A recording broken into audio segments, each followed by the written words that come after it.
Jesus stood face to face with betrayal. He endured lies, mockery, and humiliation.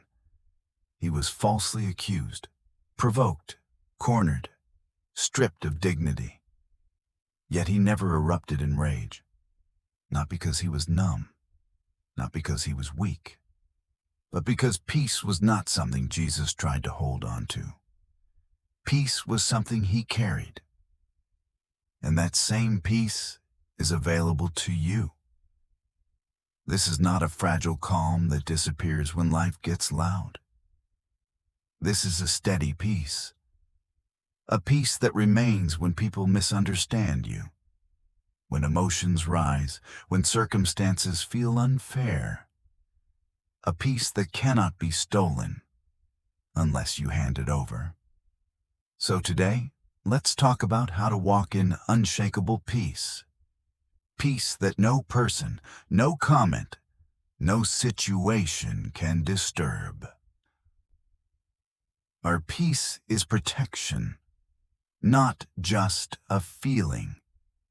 Most people think peace is an emotion, something you feel when everything is quiet, when life finally behaves. But peace is not a mood. Peace is protection. The enemy doesn't always come for your money. He doesn't always attack your health. Sometimes all he wants is your reaction. Because the moment you lose your peace, you lose your focus. And when focus is gone, clarity follows.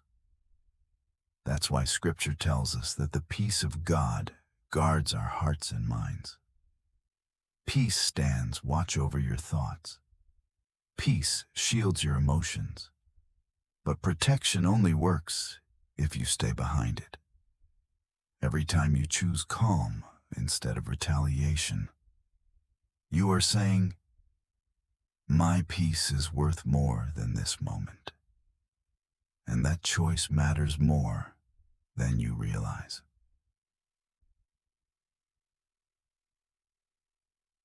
Offense is a trap, not a test. Offense rarely feels spiritual. It feels personal. But offense is never accidental.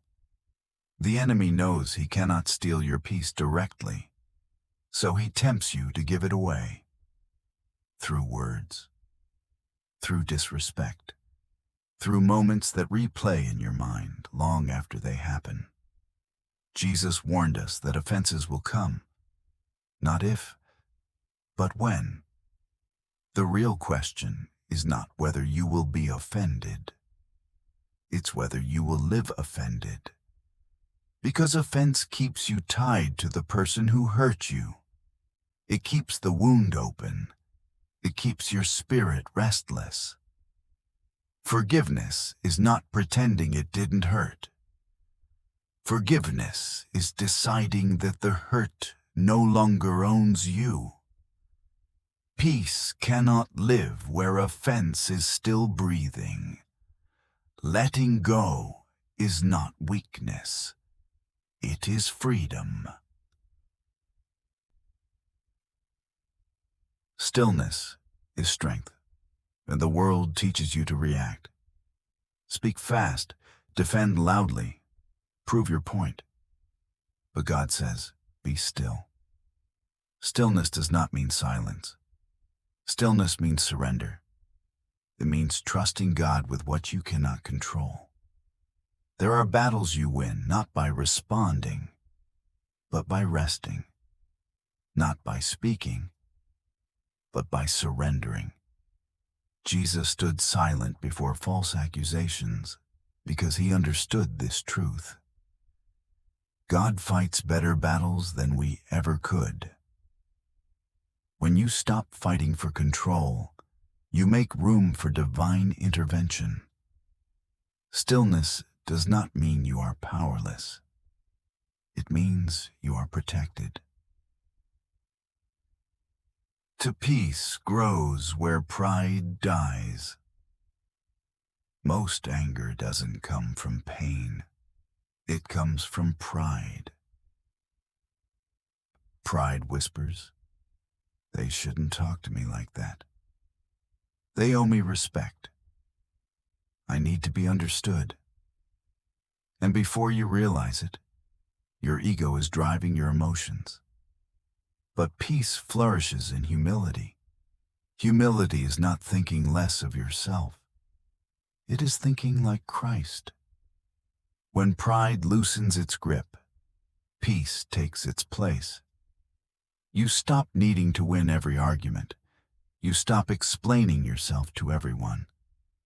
Sometimes the strongest response is silence. Sometimes the most powerful statement is walking away with your spirit intact.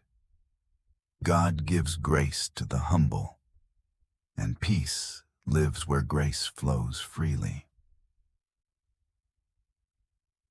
That you can't stay angry when your focus is on God. Peter walked on water as long as his eyes were on Jesus. The moment he focused on the storm, he began to sink. That's what happens to peace. When your focus shifts from God to people, from truth to offense, from faith to fear, peace begins to fade. Perfect peace comes from a fixed mind, a mind anchored to God. The more you stare at what hurts you, the more power it gains. But when you redirect your focus to God, calm returns. You cannot control how people act, but you can control where you look. God is the anchor that steadies your heart when emotions try to pull you under. Your calm is your witness. Sometimes the greatest message you will ever preach won't come from your words. It will come from your peace. The world expects chaos, retaliation, emotional reactions. But when you stay calm in the middle of confusion, people notice. Peace reveals who you belong to. When you respond with grace instead of anger, you declare without speaking, "My life is governed by God, not by emotion." That quiet strength, that steady spirit, that is what sets you apart. Peace is not passive, it is powerful. Protect what God gave you. Peace is not found in perfect conditions. It is built in the middle of chaos. You don't wait for peace, you guard it.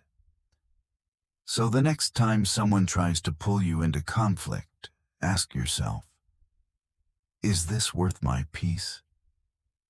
Because the more you protect your spirit, the more you reflect Christ.